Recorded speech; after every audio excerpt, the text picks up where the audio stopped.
Olá, seja bem-vindo a mais uma aula em que nós tratamos sobre o pensamento racionalista de René Descartes. Nesta aula nós vamos tratar um pouco, nós vamos mostrar também as 4 regras importantíssimas, né, que estão presentes no discurso do método. Vale lembrar que essas regras ela é como se fossem os passos, né, para uma examinação em busca da verdade.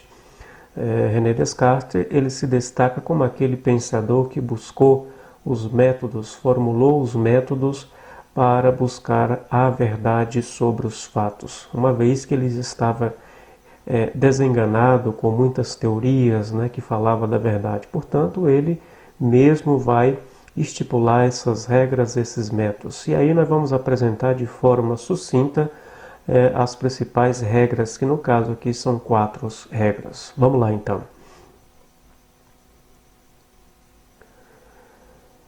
Então, segundo René Descartes, ele procurou um método, né? Assim, em vez desse grande número de preceitos de que se compõe a lógica, ele julga que se bastaria ter as 4 seguintes regras, né, que tomasse a firme e constante resolução de não deixar uma só vez de observá-las. Então ele cria as 4 regras e ele convida a todos a observar, porque segundo eles essas regras, né, elas são importantes, né, para se buscar a verdade, né, uma verdade evidente, uma verdade com clareza segundo o seu pensamento, as suas ideias racionalistas. Então nós estamos aqui, ó, está aqui do lado, né, observe, eu vou trazer sempre aqui do meu lado o pequeno texto, né, o resumo sobre a aula, não é, que eu estou apresentando para vocês aqui sobre René Descartes. Então vamos lá para a primeira regra, que é a regra da evidência, né? Jamais acolher alguma coisa como verdadeira que eu não conhecesse evidentemente como tal, isto é, de evitar cuidadosamente a precipitação e a prevenção e de nada incluir em meus juízos que não se apresentasse tão claro e tão distintamente para mim e que não tivesse nenhuma ocasião de pô-la em dúvida. Então, o conceito de evidência, segundo Descartes, tem que estar dentro do parâmetro da clareza e da evidência, né? Se encaixou dentro desse parâmetro, aí sim o objeto, a coisa pesquisada, ela está em total evidência, né? Como eu estou aqui mostrando para vocês, aqui ó, do lado, nesse pequeno parágrafo que eu estou apresentando, certo? Vamos agora para a segunda regra.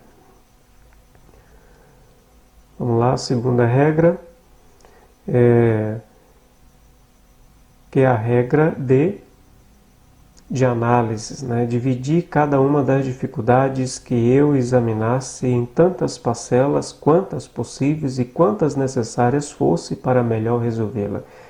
Quando você tenta analisar alguma coisa, algum objeto, se possível for, você faça a divisão do mesmo, né? Divida as suas partes, não é? Porque cada objeto ele é formado por partes, né? E para você conhecer ou detectar algum problema, é interessante que você divida este problema, este objeto em partes, para aí você ter uma melhor verificação da situação, né? Esta é uma das regras cartesianas.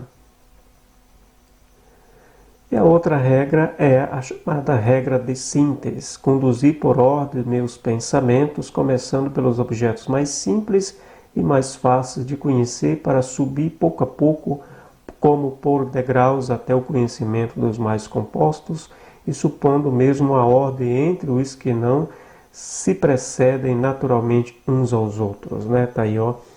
Quando você quiser conhecer, faz uma forma de síntese, né? Uma sintetização, que é o que? Você começa analisando as coisas mais simples, as partes mais simples, para depois você chegar às partes mais complexas. É isso que ele analisa, é isso que ele mostra nesta regra da síntese. E a outra é a regra da enumeração.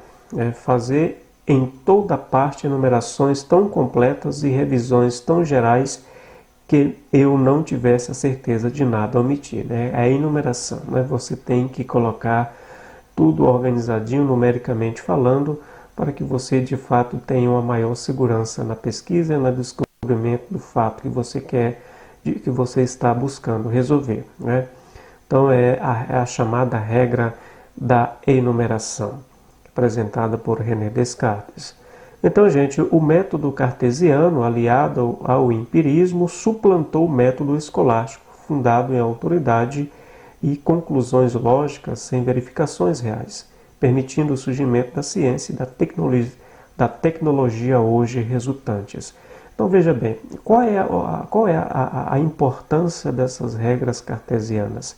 Veja bem, nós estamos aí iniciando um período moderno, um período da ciência, um período do alvorecer científico. Não é? E aí tudo tem que ser muito bem sistematizado, porque a falta de sistematização não leva ao conhecimento seguro, o conhecimento claro e evidente, como já falou René Descartes, né? A ciência, ela busca conhecimentos evidentes, né? Ela busca conhecimentos verdadeiros, não é? Conhecimentos que não tenham muitos resquícios de dúvidas, né? Então veja bem, então a ciência ela busca sempre essa aprimoração, não parte de fatos não reais. E aí ele faz uma crítica àquela lógica escolástica, aquela lógica que é proveniente de Aristóteles e que foi apossada, né? E que foi concebida por Tomás de Aquino no período da escolástica, né? Sobretudo aquelas regras que buscavam a prova da existência de Deus. Segundo eles, partia de verificações não reais de fatos não existentes. Então, ele contrapõe esta realidade, cria suas próprias regras, inaugurando, portanto, um pensamento racionalista e um pensamento que, na verdade, vai de fato analisar as coisas reais, as coisas materiais, as coisas que a gente pode ter ao alcance através da sensibilidade de cada um de nós, né? Então a ciência ela é muito mais, ela parte desses princípios, né? Então aqui de uma forma muito genérica eu estou apresentando para vocês para dizer o quê? Para dizer que aqui começam os princípios da ciência, né?